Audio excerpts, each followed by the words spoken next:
You're listening to Built Together, the podcast all about Blacks united in leading technology, hosted by Audrey Bell-Kearney. These stories of innovation, collaboration, and upward movement will inspire and empower you. So take out a pen and paper, and let's get the party started. Welcome to another edition of Built Together, Blacks United in Leading Technology. Super excited to be here today. I got a guest coming on shortly, but I want to give you, if you're watching the show right now, just want to give you an idea about what Built Together is about. Built Together is a podcast all about Blacks United in Technology and Leading Technology. And weekly, I talk to entrepreneurs, technology collaborators, technology leaders, talking about how Blacks can leverage technology, how they can get into that space, the industries, even if you're not tech savvy, because I get that a lot. Even if you're not tech savvy, you can still get into tech space and careers into tech. And I think that's really important. I don't consider myself to be techie because I do, I don't know how to program, right? But there are careers and opportunities that are available, even if you're not techie, like a tech programmer or a tech coder or anything like that.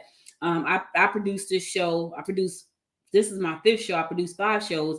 All of them are tech based at some point, right? So I have to make things happen. So I have to learn how to do things. Now, I don't know how to code, but I can take some code and put it together and make things happen. And to give you an example of what I mean, like my show, Good Morning Gwinnett, that I do every Monday through Thursday at 10 a.m. live.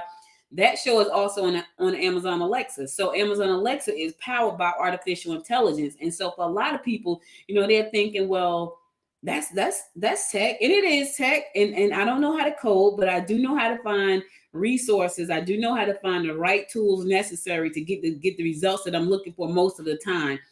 If there's a time when I need something that's more in depth, something more that's a little bit more complicated, at that point I'll go in there and I'll find somebody who know how to code, or somebody who know how to put things together in some wireframes and JavaScripts and all that kind of stuff. So I don't necessarily need to have to know how to do that, but I can find some people that can do it. So that just to give you a little bit about what Built is, what Built Together is. Built itself is an organization that was formed out of Dallas, Texas. It was put together by a group of 3 guys who felt like, we got to keep this message going. We got to keep the mission going. We got to make sure that Blacks are united in leading technology, and we got to shine a spotlight on these amazing people.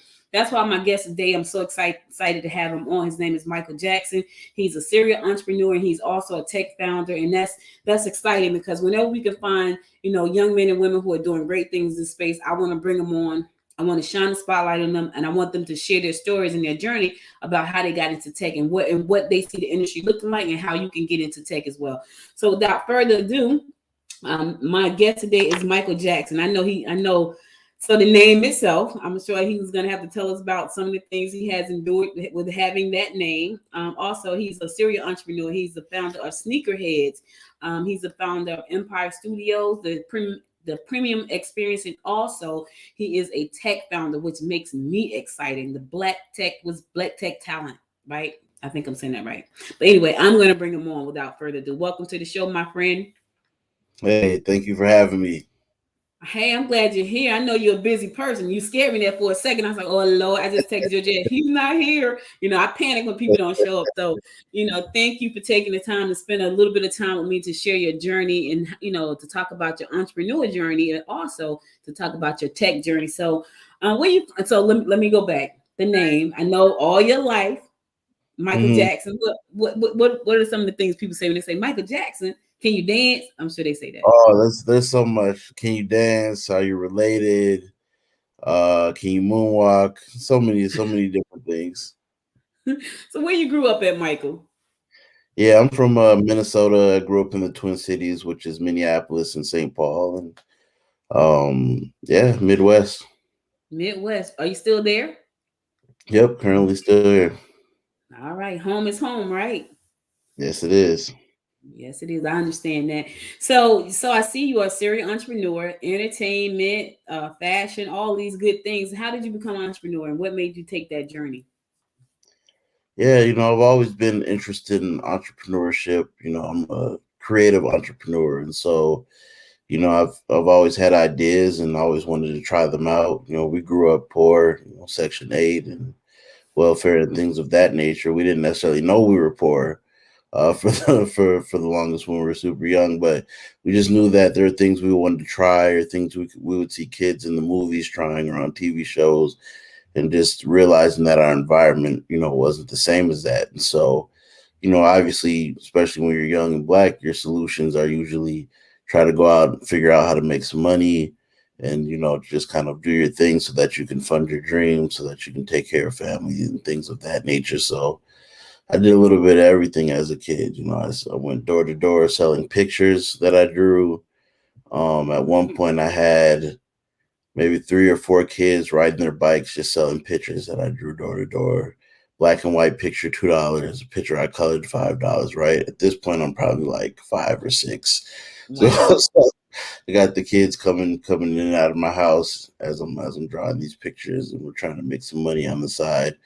To selling candy, to getting older and being able to do yard work and mowing lawns and shoveling and raking, and I ended up in 5th grade becoming a Red Cross certified babysitter because the Section 8 apartments we lived in, there was a lot of single mothers, and they would always need help with their kids. So I Wow. got certified so I would know how to do, like, CPR and things of that nature. And that was ended up being another side hustle in itself. So did a little bit of everything I could do to just kind of get my hands on some money. So it's kind of just been in me. At one point, my cousins came over. They wanted some candy. At this point, we're probably like 8 or 9, and I was like, all right, we're gonna figure out how to make some money. We just went outside and we started going door to door. In a lot of the apartments, the security door locks were broken. You know how you go into an apartment and then you Mhm. could be buzzed in. And so we were able to get into a lot of those apartments, and we would literally go floor by floor and ask people if they wanted us to take their trash out for $5 because there was no trash chute. And we made money, and we all went and bought candy and did our thing. So it's always entrepreneurship has just always been in me. So Michael, so you were young, like you were like really young. Did you see somebody who was an entrepreneur to inspire you? Because I didn't find out about entrepreneurship till I was like 28 years old, 27, I think I was. Because I didn't know any entrepreneur. Well, let me say this. I didn't know my grandmother was an entrepreneur, but I didn't know that's what she was. She used to sell like shots. She was a shot. She used to sell she used to sell shots out the back of the house. So I didn't know she was an entrepreneur. And my dad was an entrepreneur. And I think I realized he was an entrepreneur when I was about 19, but I still didn't have like a clue because I didn't grow up with him. So at such a young age, did you see people that were entrepreneurial? I mean, who's thinking like I'm trying to think in the 6th grade? I think I was trying to figure out what boy I wanted to kiss. So like you were doing business. So how did you do that? Yeah, it was just I didn't see anybody. It was just one of those things. I saw money when I went outside and I saw adults. I knew that they had some money in their wallets for something and tried to figure out what value I could add. In exchange for that, obviously we knew the concept of allowance and how to, try to get a few dollars out of our parents. And so we just kind of applied some of those logics to strangers. Garage selling. We saw people in the nicer neighborhoods having garage sales and getting money exchanged for their old things and stuff like that. So, just really subtle, I guess, impressions, but just knowing like everybody has something in their pocket. Like, how do we get some of that? That is so cool. I think about, and it's so crazy because I think about, I grew up in Newark, right? So in Newark, Newark is tough. Like you have to know how to handle yourself in Newark. So, but I didn't see entrepreneur. I mean, I saw them, but they weren't called entrepreneurs. They were Yeah. called like, that was my that was the dude on the corner slinging, right? So he was a slinger. So I knew them personally because they were on the block. So, but I Yeah. didn't know the concept of entrepreneur back then. My mom was like, "Do not go down that street. You better not cross the street and sit on that porch when the lights come on. You come in, that kind of thing." So we knew everybody who all the entrepreneurs were, but we didn't know that was like not a business you could go into. Nobody said that's a good business for you to go into. That's a good way to make money. But you had the foresight to say, you know what, I'm going to see how to.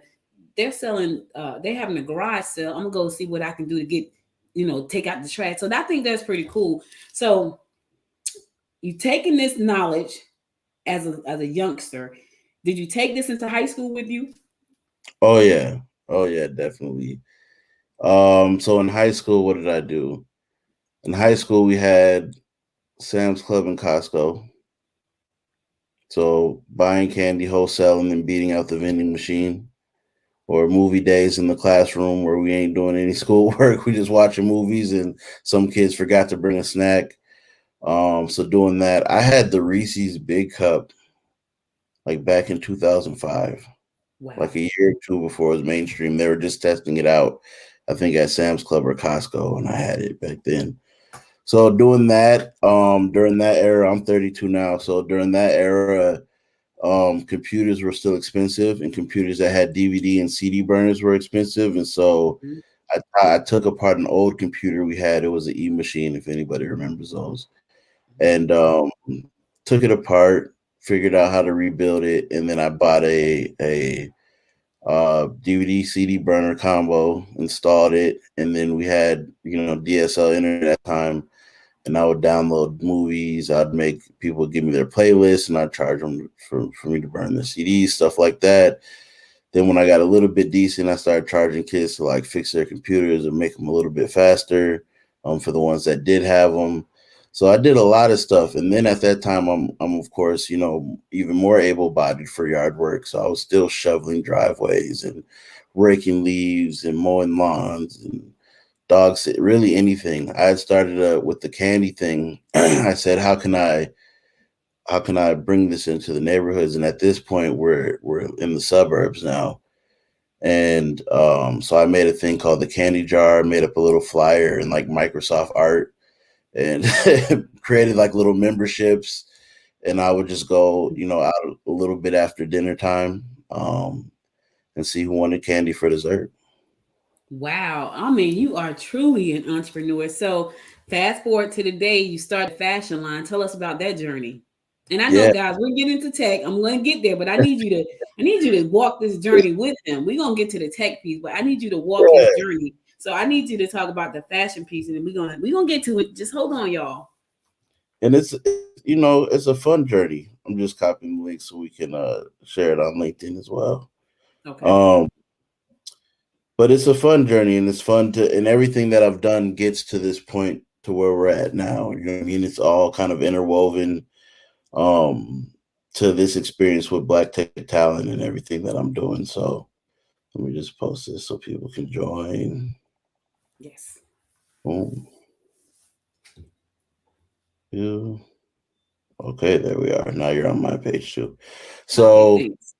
yeah. So yeah, I'd always been into, being fly and buying clothes, streetwear and stuff like that. And so at this point I'm 19, and we're into the sneaker culture, and Minnesota is very behind in fashion. It's like 2 years behind whatever is popping everywhere else. And so I ended up calling my clothing line Headz Clothing.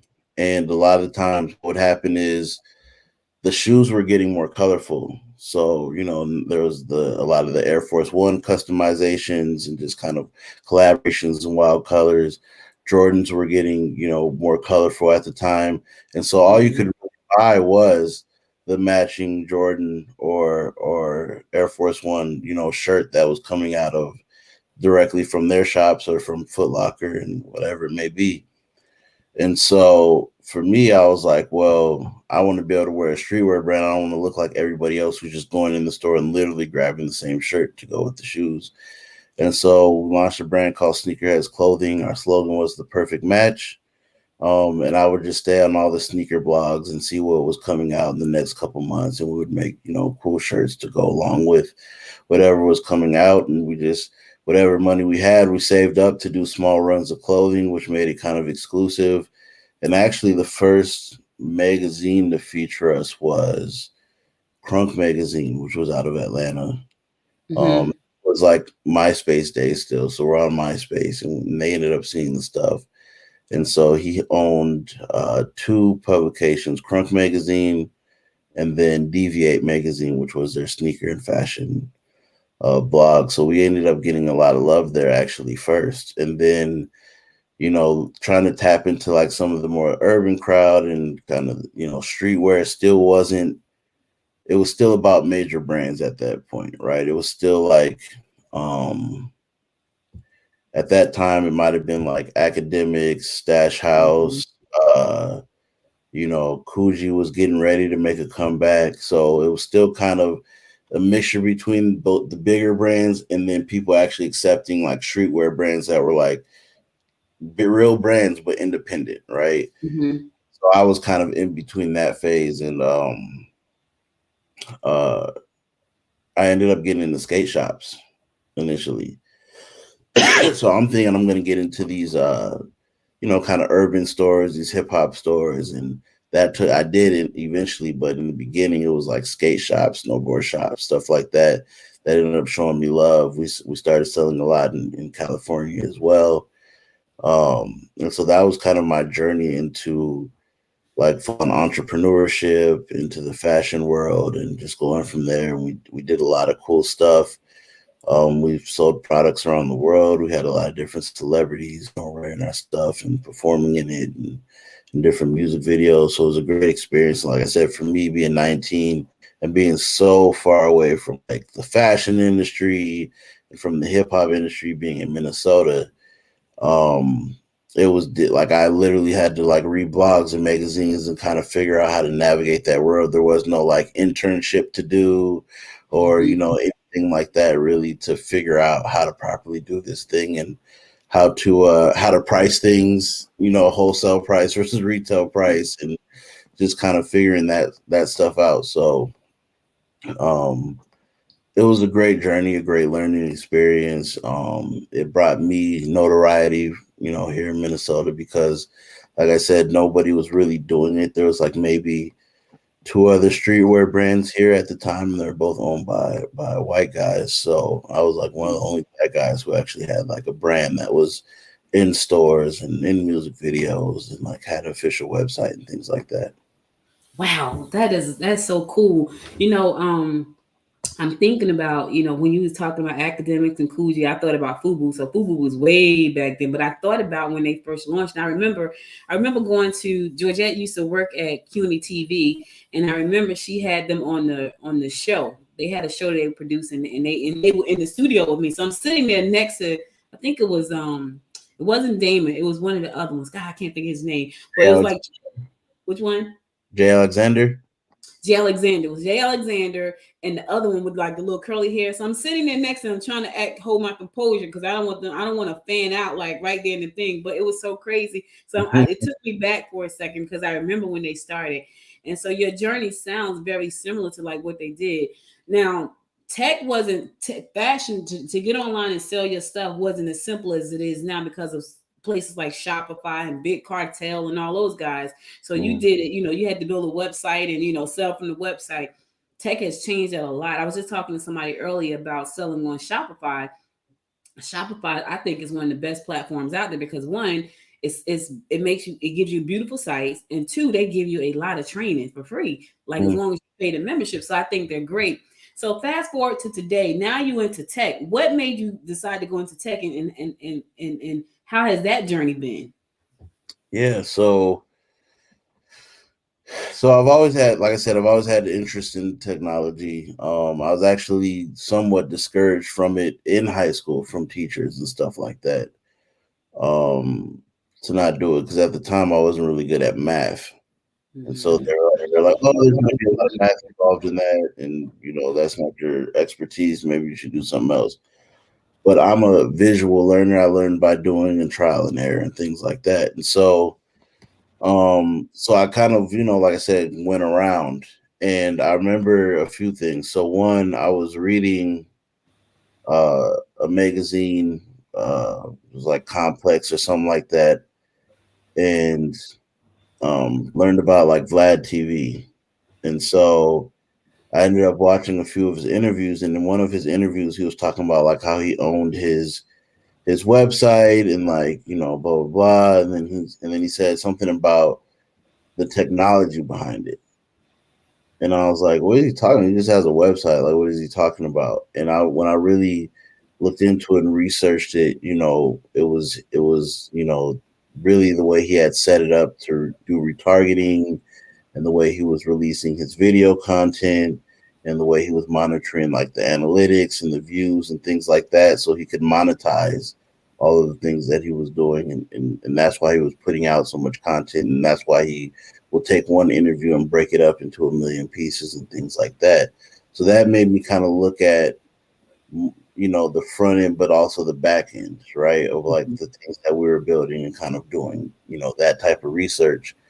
And so eventually, even with the clothing line, I was started bringing celebrities, and that led into me creating the premium experience. And so with premium, it's an event marketing platform that helps promoters and venues better understand their audience through data. And then we added things like talent booking. Of course, it has ticketing, it has a rewards program, and things of that nature. And so this is, 2015. This is 2014. I have the idea going into 2015. We actually launched 2018, and the app. We had the website, fairly quick, but the app took a while to develop. And so 2018 Super Bowl is here in Minnesota. We do some of the Super Bowl like after parties and stuff like that, which was a good like initial test run. And then we got some more promoters involved and things of that nature. And so that was my first time like project managing and product managing like an app and a platform like that, and just learning all the different languages and the different options we had to build that type of platform, and really understanding and communicating what needed to go into it. And so after, experiencing that, I ended up meeting the founders of Blacks in Technology. So they ended up coming here to Minnesota, and because we had a chapter here. And so they had a situation where they wanted to do their conference here in Minnesota. And so one of the things they didn't know how to do was book celebrities. And so at the time they wanted to book Nipsey Hussle. So I helped facilitate Nipsey Hussle being booked and coming to Minnesota to speak. And this was one of his last speaking engagements before he was murdered. And so I helped facilitate that, and just kind of the marketing and the environment that we had here in Minnesota. And then the next year they asked me to help them co-produce the whole thing. So I worked on that for 13 months, putting that together. Yeah, like literally 2 weeks after the first one, we went into the second, like working on the second one. And so another successful event, we brought in sponsors. I ran the after parties. I pretty much did everything except for booked the speakers. They booked the speakers that they had relationships or really wanted to have. But as far as like the venue negotiations, we conducted like research on how to get more people in there with MBA students from one of our university. Negotiation, sponsorship, and things of this nature. It's like a ton of work. And then I spoke on I think I agreed to speak on 2 panels, and I ended up on 5 somehow. You're scaring me. I'm telling you right now, you're scaring me, because I was on a call earlier today. I'm going to be doing my first built conference here. It's a Black Tech Symposium here in Atlanta in April. And just listening to you right now, my head is like, oh, Lord, what have I gotten myself into? Go ahead. I'm sorry. I didn't cut you off, but I'm saying myself, he said 13. I'm like, 13 months? This is what I'm thinking in my head, like 13 months. So, yeah, it was a big undertaking. But so I did that. And one of the things that kept coming up as a recurring theme was like the need for a pipeline. And I'm sure you hear that all the time as well. And it's like, same thing, corporations saying they don't know where to find Black talent. And what I saw was a lot of the Black organizations were nonprofit, or they were, it was just very hard for them to scale. And it was very hard for them to become part of a pipeline, a true pipeline, because of the nonprofit portion, because everybody's chasing the same corporations and foundations for the funding. And what ends up happening, as you probably know, is like, unless you like get that big check initially, like the restrictions of spending the money by a certain time, and like getting, whatever the focus is, whether it's training or upskilling or placement or whatever it may be, like you just have a small amount of time to like actually execute that, because you had to spend so much time developing a program and writing grants and applying for things and negotiating. And so um, I decided to go it the for-profit route and create Black tech talent. That's interesting because you're right. Most people definitely go into the nonprofit side, and so how has that been? Because I know right now, Built is a nonprofit, and I'm the chapter president here in the Metro Atlanta area. And so we were talking today about me doing this conference, and so he was like, "You got to get sponsors, you got to do this, you got to." I'm like, "Oh my God!" Like so my head was already blown already. Now you're talking about 13 months, but you decided to go on the for-profit side. How has that been? Because a lot of times you look at these type of initiatives and it's like, okay, I want to do this, but I don't want to go that route because it's too much red tape, it take too much time. How has been a for-profit in this space worked out for you? And how has that worked out? Like really? Yeah. So, I'll say this before I go into that. So, as I mentioned, I'm from Minnesota. So when we launched, we started working on this April of 2020, and we launched in July of 2020. So we launched during both a global pandemic and global civil rights movement. And George Floyd was somebody that I knew personally. And Mm. so every company we talked to at that time, of course, the first thing they're saying is, oh, because of George Floyd, now we're looking at being diverse. Minnesota is a very, very white state. It's rated like the second worst in the country for Black people, um, Really? economically. Yeah, even worse in some places in the South, because here you don't have like you're in, is Gwinnett County of Atlanta, or is it a whole different It's city? it's it's in the metro of Atlanta. Gwinnett is, I think, the second most populous county in Georgia over Fulton. So where you're at, there's areas of Black wealth, right? There's like a Black middle Oh class. yeah, yes. Here there is no, you can't come here and say, Mike, where do the middle class, upper middle class Black people hang out? Either you're in the hood or you live with around white people. Mm, There's no neighborhood where you're like, oh, these where the fluent Black people are. Or this is this is where the good Black schools are, where you're going to get Black history, and that's not here, right? And so mm, seeing when they see successful Black people, it's like for them it's a confusing thing. So we don't have that culture here in Minnesota, right? mm-hmm. So so when what happened to George Floyd happened, a lot of white people who have been able to, by choice or by circumstance, never really interact with Black people on that level. This was their first time really realizing what's going on, right? So even here, you'll have people who are racially biased that don't even know it. Where in other places, you'll have undercover racists, but they know they're racist, and then you'll have just outward racism, right? And here we have a lot of people who are racist just by circumstance, and they don't even know it. So they'll Wow. say all the racist things, not even knowing that they're racist because they've never been around Black people to know what they're saying is ridiculous. Mm, People are having board meetings saying, why don't they just comply? And why, like there's billboards here saying back the blue, and things of that nature, because now we have this conversation in Minneapolis where about defunding the police, which they shouldn't have used that term, because it's actually not defunding the police, it's just taking away a lot of the militarized weapons and like the money that's beyond what they actually need, and giving that to people who can answer calls for somebody who has mental illness. You don't need somebody showing up with a gun for somebody who has a mental illness and they're having an episode outside, or mm-hmm. just different things outside of the very dangerous crimes, and drug dealing and gang banging and domestic abuse. You definitely need police officers to show up for that and handle those situations correctly. But this is more so for simple stuff like somebody came into the store and you think they have a fake $20 bill, which ended up being real, right? Mm-hmm. Things like that you don't need police officers for. So, but they use the term defund the police, and of course, so now it's a war on that, because people are like, "Oh, good luck with no police. What do you think is going to happen? The city will be torn up and things like that." So I just wanted to paint that picture before I get into kind of the for-profit thing of kind of what this environment is like here. So with that being said, going for profit has been a mixture of things, because when we started, we didn't get to tap into like a lot of the resources that came out, right? We were too new for any PPP money, because we weren't around prior to the pandemic. Of course, that includes the EIDL money.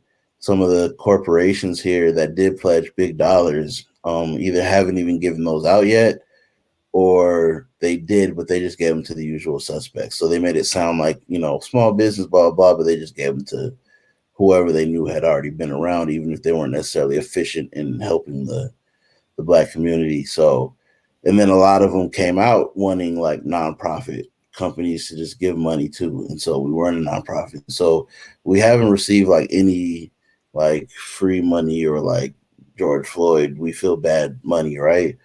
Mm-hmm. Everything we've done has been revenue based. Everything we've done has been, sponsorship or money we put in ourselves. But what's been dope is that we are investable. So now we have a number of investors that want to invest in the business and grow and scale. And that was kind of one of the points of going for profit, being able to build those relationships. And now that it's been, a year since that's happened, companies are now saying they want to actually invest and partner with small businesses and tech startups and things of that nature. And so we're building technology, with our platforms. We're also, the way we distribute content, things like that have been great. And the other thing, and the main point, was we wanted to be able to partner with everyone. We didn't want to look at other organizations as our competition or as our enemy. So that's why I can come on a platform like the Build podcast. That's why I can talk about Blacks in technology when I tell my story, and partner with the other strategic partners, because we're all in this together, trying to get results and trying to solve a problem. And so for me, I don't have to look at somebody like, well, they're going to Target trying to get funding and I'm trying to get funding, so I got to figure out how to move them out the way, or whatever it may be. Because we're for profit, we have so many different ways to make revenue, from our merch to our content to our events to the new technology that we're building, and now being able to bring in investors into the fold, and then have that money to kind of explode and grow at a different level has been great. And so for me, I still am happy with the route that we ended up choosing. Plus, it's just less restrictions once you jump into like what comes with being a nonprofit, as far as like your fiscal spending, and like anybody spends money. If somebody sponsors us, they don't have any like control over what we do. Mm-hmm. Whatever we agreed on, right? And sometimes with the nonprofit, people can say, "Oh, we're going to give you a $50,000 grant, or we're going to give you $100,000 grant," but it can't go towards, payroll, or it can't go towards this, or it has to specifically go towards your programming or your students or whatever. And then you got to report back on like what you did. And for us, because we're a for-profit, we do deals based on the services we want to offer. That's what they're paying for. And of course, our goal is to over deliver, like any good business would be, but they don't control us, right? Okay. Break that down for me, because I was thinking about that, because a lot of times when an investor is involved, you're giving up equity in the company. I remember one time Georgette and I had a company, and we had spent about a year on Wall Street trying to raise money for this company.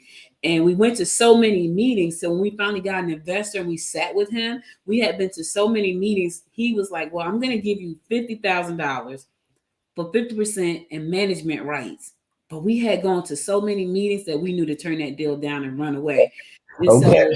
so, yeah, like he wanted half the company and he wanted management rights. And had we not gone through all of the stuff we had gone through, we probably would have taken the deal, because we really needed the money. But we were like, yeah, that's not going to happen.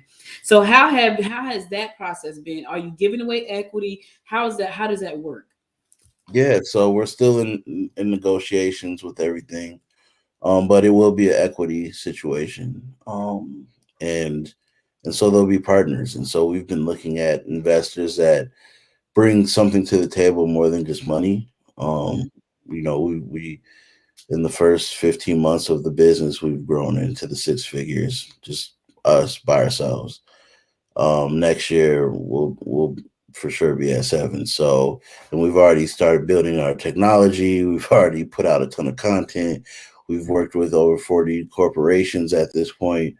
So, as a small team, there's five of us. We've been able to put in the work and prove that we know what we're doing, and whatever we don't know, we can figure out or we can hire for. So for us, the value in the investors is the money so that we can be ahead of what we're doing, but it's really the value of the partnerships of the people that we're teaming with, whether they have expertise that we don't in different areas, that they can be advisors as well, whether it's the relationships that they can bring to the table, whether it's just really believing in the vision in a way where they want to get more involved and bring other things to the table. And because we do the recruiting and staffing as well, a lot of investors have a lot of startups in their portfolio that also aren't very diverse, that can also utilize us. So now they get to double dip, which is smart, right? Keep it in the family. So so we haven't closed anything. We don't have any horror stories yet as far as like somebody investing or someone trying to rip us off. But I think most of the people I've talked to know we're not going to. I don't think I give off that energy that I'm going to do a bad deal or take something that I'm not interested in. So far, the terms that we've mentioned just kind of in pre-negotiations have been nobody's like disliked it or tried to renegotiate what we put on the table. Put a pretty fair situation on the table. So, this is a hard question. Well, it would be hard for me, so it may not be hard for you because you may have thought about it already. So I think about when BET got started, right? And we were all excited because it was like Black entertainment to its hours, and Bob Johnson sold it for $3 billion, and people lost their minds. They like went berserk. Are you building to scale and own legacy? Or are you building to sell?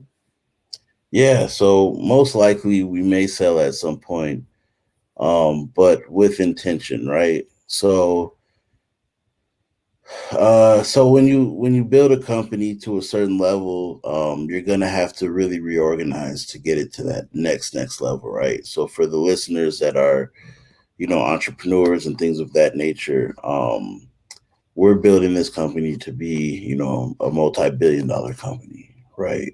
That's why we're developing our own original technology.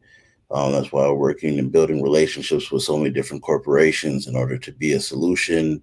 And so for us, our goal, and that's why I mentioned being able to collaborate with other Black organizations, because our goal is the results. We really want our people to flourish and be able to come up economically through technology, because the options, the opportunities there, and the vastness is there. So for us, it would make sense for a tech company that could hire at scale to acquire us, or to have some type of merger or built-in partnership, somebody that's hiring hundreds and thousands of people a year, right? And then to be able to continue to build upon the technology in very advanced ways and integrated it maybe into some of the technologies that they already have. And so for us, it makes sense at this point to go that route. We'll see how we feel a couple of years down the road. But because of the way we're doing it and because it's so community based, it's still a legacy piece, right? But we can help more people by being able to scale and being able to grow past what we may even be able to do ourselves or what we may be able to imagine, right? And so, and speed's a factor as well. Like being able to, like we're in a moment right now, right? And so even going back to, what you mentioned about like, how's it going being a for-profit? Like I was able to reach out to companies, in April before the George Floyd situation. But after, every single company was open to have a conversation, right? And like, how long is that going to stay a factor, right? How long before? And now it's just a hiring deficit, period, across industries, right? People are short staffed and tech companies are growing. So for them, it's even worse because some industries, they're not even growing. They just don't have enough employees, period, for the level of business they do have. And the tech companies, especially like a platform like a Zoom or the social media being used even more, cloud services, more things being built with AI.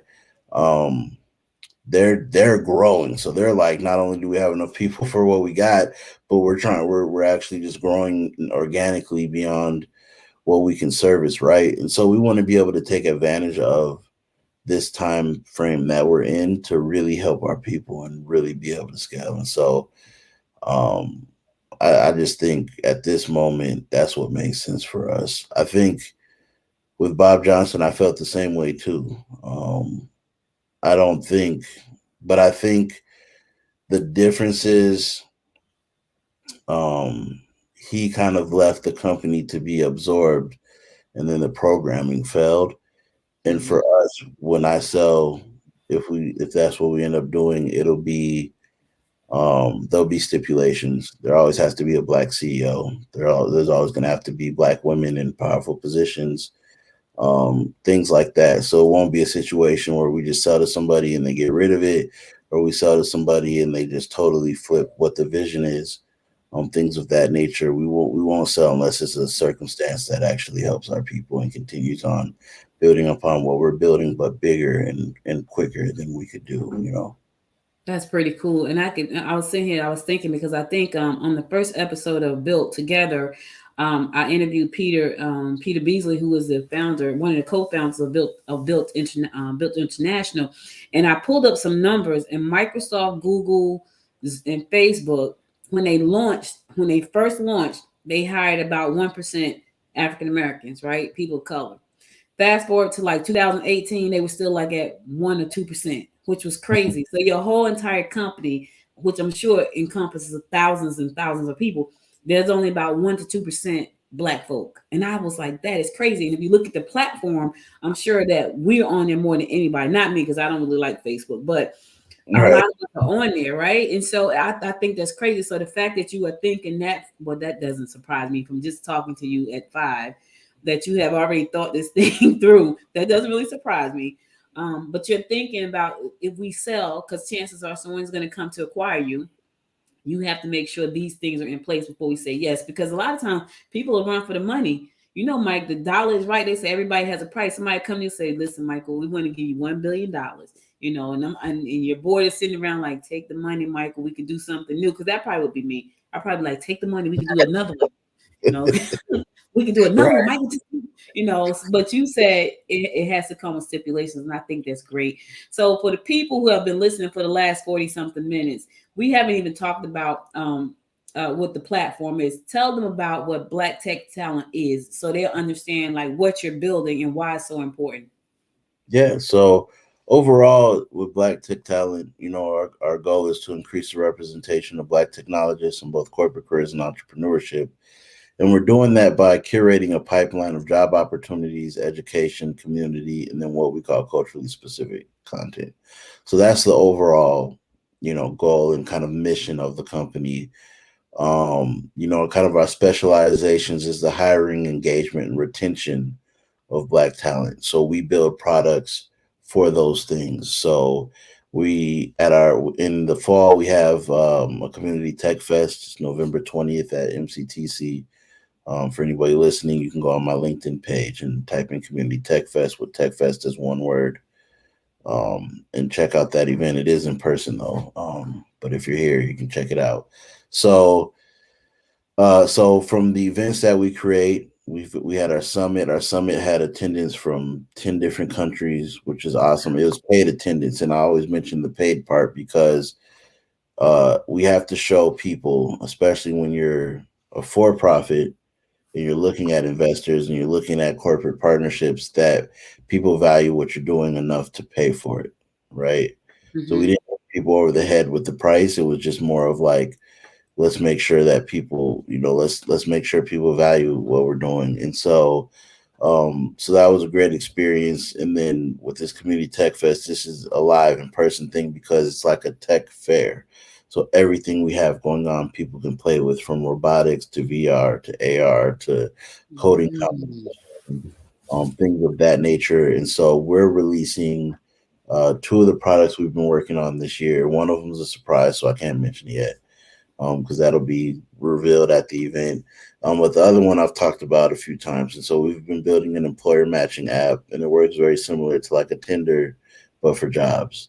And Mm-hmm. so streamline the process of kind of recruiting and take a lot of the heavy lifting off of um, kind of the recruiting process for the recruiters because they're bored too. They don't want to get a million, resumes and cover letters and wade through all that when they only need 2 or 3 employees, right? And trying to figure out who's the best people to interview and hire and stuff like that. So we started building technology for that, and that will, like I mentioned, we'll be demoing that at our community tech fest, and then we'll be, kind of testing it with a few employers, maybe 10 to start out with, and then while we're doing that, building up the community on the platform.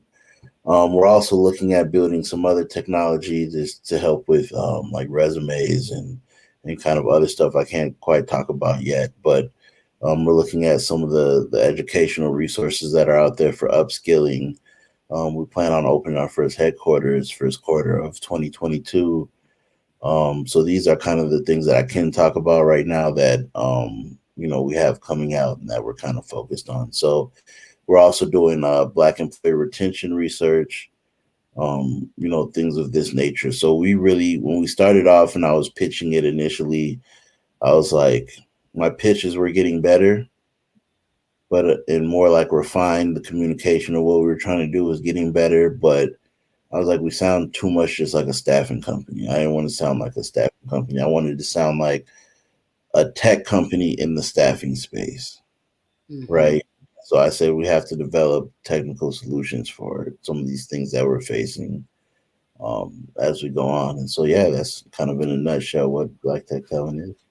So let me ask you this because I know that right now we are in a very peculiar time where people there are hiring signs all over the place. Do you think that's because tech has played a role in people saying, you know what, I can start me a Shopify store. I ain't going back to work for Mr. Bob over here. Do you think that has played a big role in that? Because I don't care where I go right now, and we're in the metro Atlanta area. So people normally when they say move down, stuff like, oh my God, there are no jobs down there. And I'm always saying that's not true. There's jobs in the metro area. Now there are so many jobs we can't they can't even fill them. Do you think that has a lot to do with the way tech is? People can go and set up an Amazon store and start selling stuff on Amazon and drop shipping and all these things they can digital products and courses. You think that has a lot to do with how the tech space is right now? Yeah, I think it's a mixture of things, right? Because not every single person became a successful entrepreneur, right? Mm-hmm. I think it's a mixture of some of those people just got better jobs. They're working, they just got better jobs because they were able to get that chance finally because of the things being short staffed. Like I see people post no drug test, no background check. I saw the U.S. Postal Service say they're not doing drug testing. Like that's crazy, right? Yeah. That job used to be super hard to get. Unless you had a super clean record, no type of use, and then even then, you still got to make it through the interview process, and they got to be hiring at the moment. And now they're like, we'll take whoever. And I heard the I don't know what his official role is. He's the leader of the post office. He said in order to deal with holiday shipping, they're going to be 24 hours now. They're going to go 24-hour service so they can Wow. get holiday shipping out. They're already showing people how early they have to ship stuff if they want it to arrive on time. I And can they tell you, I went to the post office a few months ago. I literally stood in the line for like an hour and a half at the post office. And it was crazy because it was a guy behind me. He's like, what are they doing? So by the time I got inside the door, because it was a line out the door, by the time I got inside the door, I asked the lady, like, where's your help? She said, I'm the only one at the front. It's only one person in the back. I said, where's the manager? She said she quit yesterday. I said, so I said, well, how much are they paying? She said, I make about $500 a day. And I said, and people won't come work at the post office? She said, no, we had 6 people we hired and they all quit. And you're right. That used to be a job you'd be trying to get into a hospital, to get into the post office. Those were the jobs that were hard to get to. Now the poor woman was there by herself at the front. the other lady had to come from out the back, and she's like, "Man, my feet are hurting me." I said, "Tell your husband to rub them when you get home. Make that $500 and go and get them rubbed when you get home." Right. Go ahead, go Exactly. ahead. So Exactly. you're right about that. Yeah. So yeah, I think it's a mixture of things. Entrepreneurship is definitely one of them. I'm big in our entrepreneurial community here, so I've seen a lot of it. People depending on the market, people trying to become social media influencers. I think some people just got better jobs, so they're working, but they're just not going back to that industry they were. You have to counter count for platforms like OnlyFans, strippers, Mm-hmm. waitresses, bartenders, IG models. They started making real money on OnlyFans during the pandemic. So a lot of them aren't going back to work for these restaurants and things of that nature. Um, as you mentioned, Shopify, a lot of people picked up side hustles or learned, like, really leaned into what their skill set was during this time.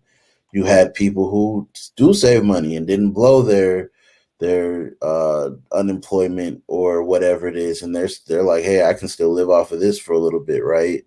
You had the rent, kind of the rent control situation where people weren't able to be kicked out. I just heard the story of a woman who was a property owner and she became homeless because she wasn't collecting any rent from the rental property. So she's paying two mortgages and Mm. then couldn't kick the person out who was in the other home for not paying and ended up losing her home. Wow, that's So, crazy. so you have a lot of people who ain't been paying rent. This whole maybe still was getting money, but just wasn't paying rent for a year and a half, right? So I think ultimately what's going to happen is it's sad, but I think what's going to happen is what always happens. The white college kids, when school gets out, again, they're going to come take all those good paying jobs. Um, a lot of the other communities, minority communities, will go take those jobs, and then it'll even out. Hiring won't be as crazy and destitute, and then by that time we'll wake up and we'll want those jobs, and it'll be back down to 15 an hour. Yep, I agree. I totally agree. You got me in agreement there. So, listen, this has been great. I got to tell you, I'm sitting over here. I'm still thinking about this event. You know, messed my head up. I ain't gonna even lie. I'm sitting here thinking, man, I gotta see how to. You might have to help me because I've never done an event before. This is my first event. Okay. And so I'm already like freaking out. And then I keep thinking 13 months, like, okay, all right. But anyway, this has been great. My Thank you. biggest advice I would give you is just don't overdo it. Like, remember that you're in control. Yeah. Don't let anybody else from Built, tell you need to be the next Afrotech or the next BitCon right today, or even the next Black Tech Talent Summit right today. If that's not the type of infrastructure you have at the moment, just get the first one done. Yeah. Get the No, they first. were built is really good. They just told me, listen, however you want to do it, like, and so I just I'm gonna have a great event. I'm gonna say that. I'm just gonna say that because I'm known for saying, oh my God. I'm not gonna even say what I normally say about me and events. I'm just gonna say this is gonna be a great event. I'm not gonna even worry about 13 months. As a matter of fact, it's in April, so I got 5 good months to plan it out. So There you um go. There you go. I And I got want, 5 months. if I'm around, I want to be able to come in. Are you gonna do it in person or online?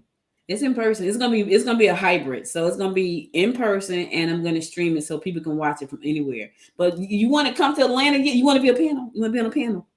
Yeah, I'll be on a panel. I definitely want to come to Atlanta. I've only been there once, but the one Really? time I was there, I had fun. Yeah, I came first off just to see Black people operating at every level. Was dope. Obviously, you had I stayed downtown, so I saw the poverty. There's a lot of poverty there. You know what I'm saying? A lot more than I thought I was going to see right outside the hotels. I stayed at the West End. Mm-hmm. I think that was Peachtree. Mm-hmm. And So you up a so little bit further, it's like, oh my God, like what is that? oh yeah, we walked to the Waffle House that's down there. Or actually, we Ubered because we didn't know where it was at, and then it was like right around the corner. So we walked back. A lot of homeless people in every crevice of while we were walking back to the dark. But we ended up every time I travel somewhere, I try to bless some of the less fortunate, you know what I'm saying, with groceries and some cash and stuff. So I did that before I left. But it was nice. I went to Atlantic Station, Mm-hmm. and that was dope. Because like I said, we don't have anything like that here. So every neighborhood here I would compare it to is still like a white affluent neighborhood. So going there and just seeing everybody, seeing that it's normal for everybody to have a BMW or a Mercedes Benz, that's like not out of place is dope. Because here, even though those are luxury cars, those are like normal luxury cars, right? Like those are the brands we're kind of used to. We don't go crazy just because we see a BMW and like need a picture, right? Mm-hmm. And like here, like like if you really got the updated like BMW or Benz or Escalade or something, people are gonna either assume you do something illegal unless you're a public figure enough for them to know like how you really get it. And so I just loved seeing that, and I loved seeing some of the signage that was like, we don't allow like rowdiness and just certain things in this neighborhood. And so I'm like, yes, that's dope. And then I went to Buckhead.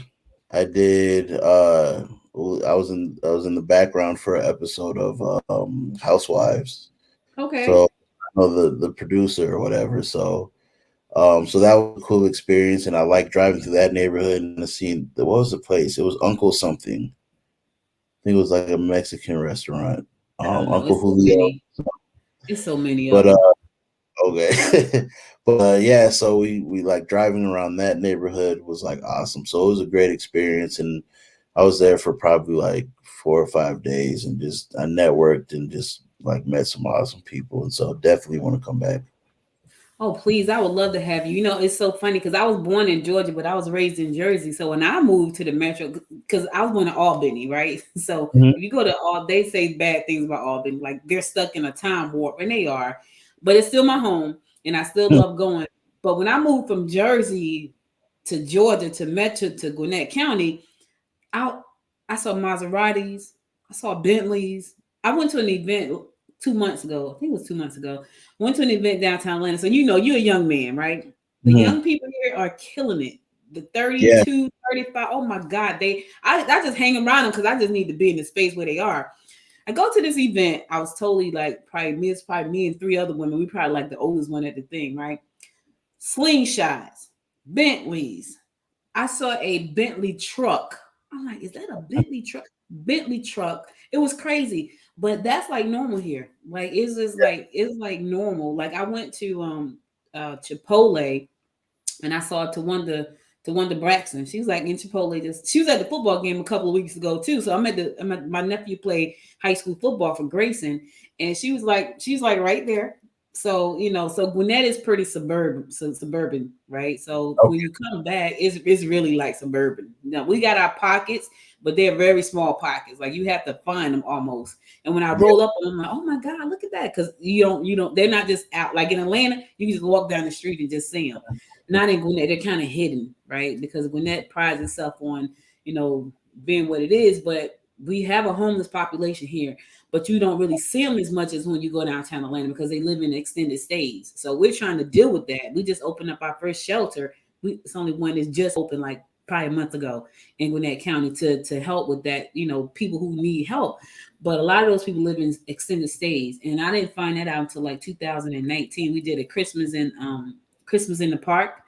And when I tell you, Michael, it was eye opening because it was freezing that day. It was freezing and it was raining. It was December, and I was doing a live broadcast. We had like food we gave away coats and toys and all this stuff right before Christmas, and it was so cold. And I remember I had this brand new coat that I couldn't wear because I had lost a lot of weight, but it was brand spanking new. My mom had bought me, and it was burgundy. It was so pretty. This woman came in. It was freezing. And the first thing she did was go to that coat and put the coat on, just wrap herself like this. And I almost cried because I'm like, oh my God, because you don't see them. They're not out like in Atlanta. Like in Atlanta, you can see them. In Gwinnett, they're hidden, and so they're everywhere. But I would love for you. Now, when I have Georgette to send you all of the dates and everything. We're finalizing our schedule now, and Okay. it's probably gonna be like a 3-day event, but very different. It's not gonna be like panels like 3 days a week. It's gonna be some fun in there. I like what you said about the tech fair. I love that part. I'm like, oh, I like that. I Mhm. felt like when you said that, I felt like CES, like, oh, that's kind of like CES a little bit. So I like that part. So I like that part. So I might have to bite that. So just so you know. But thank you so much for being my guest today. I know you're busy. Now I gotta ask one last question. What Okay. is that chair you're sitting in? Because I'm Yeah, sitting here looking at this chair like this, like a king's chair. What's the deal with the yeah, chair? it's a throne. Yeah, I see. Mhm. He is sitting on the throne, y'all. I see the chair. That's a nice chair. So what's the story with the chair? Yeah, so originally, so I had a photography studio. I ended up letting it go during the pandemic, because here when we shut down, you weren't even allowed to go in your own business. And if you got caught, you would be fined like crazy money and stuff like that. And so I ended up letting it go because I'm like, I can get another space once we open. But before that, I bought this for music videos and like maternity pictures and stuff like that. And it was sitting in my office, in my home office, which is where I'm sitting at now. And I ended up, so it was just sitting in the corner, kind of looking at like more of a decoration than furniture. And I got booked to speak to some youth, high school age youth that were looking at kind of career development in the tech space. And so I was like, oh, they'll think this is cool. And this will be like good representation and stuff like that. And so I ended up pulling it in for the situation. But right after I got off the because it was an online thing. So right after I got off of that, I had meetings and I didn't have time to like move the chair. So I just had the meetings with the chair and people loved it. It was just like an icebreaker for everybody who was meeting with me for the first time. And then we launched our podcast. And the first, if you watch the video portion of the podcast, I think the first 3 or 4 episodes, I'm just in my regular chair. Then after that, I'm in the throne. And what ended up happening was it was like I was becoming an influencer because of the podcast. So people were, companies that were inclusion officers, IT recruiters, they were seeing me through my content and then finally reaching out for, a business meeting. And they wanted that same experience they saw on the podcast. So they wanted to see me in the throne. So there were a few times where I didn't have the throne. Like, oh, I thought you were going to have the throne. Or I was wondering if. So it became kind of a thing. And I'm like, okay, well, we'll keep it in here. So people were really disappointed when I had meetings without the throne. So I said, all right, it's here to stay for sure. So Oh my goodness, that is a great story. Well, thank you so much for being my guest today. I really appreciate you taking the time. I know you're busy, so I really appreciate you. And when we get everything set up for the summit, the symposium, I'll make sure JJ gets you all the information way ahead of time so you'll have time to prepare. And if you really do want to be a panelist, trust me, we can put you on the panel now. We got the panel, like we got the startup, So the second panel in the app that's the fourth panel is about the third panel is about startups, and then the fourth panel is about funding. And so I will let her reach out to you and you just let us know if you can do that. We'll be happy to put you on that panel and bring you back to the ATL. Sounds good. All right. Well, thanks again. Thank you. All right. You're welcome. Bye-bye. So listen, guys, that's all I got for you today. You have been listening to Built Together. We are making things happening in the tech space. That's what we're supposed to do. And I want to thank Michael for being my guest today because he could have been anywhere in the world, but he spent the hour with me, and I appreciate him for that. Listen, make sure to tune in next Monday. We got another event, another great guest coming up next Monday. Now, this coming tomorrow, the Black Tech Symposium, Philly Black Tech Symposium starts tomorrow. If you have not gotten a chance to do that, just go and Google Philadelphia Black Tech Symposium. That starts tomorrow. It is a 3-day event. You can attend for free. It is virtual. My symposium here in the Metro Atlanta area will be in April 2022. It's going to be a hybrid of virtual and in person. So we will keep you abreast about that as we move forward. But as of tomorrow, go to Philadelphia Black Tech Symposium. You can attend that symposium virtually tomorrow. It starts tomorrow and runs for the next 3 days. All right. So listen, I'll be back again next Monday, 6 p.m. Stay safe. Keep your mask on. Until next time, my good friends, until next time, make it a great day. Bye, y'all. You've been listening to Built Together, the podcast all about Blacks united in leading technology, hosted by Audrey Bell Kearney. If you enjoyed this episode, be sure to subscribe to the podcast and share it with your friends. To support the podcast, visit us on the web at www.builttogether.com. That's www.built2gether.com. Follow us on Facebook and IG at Noise Media Network.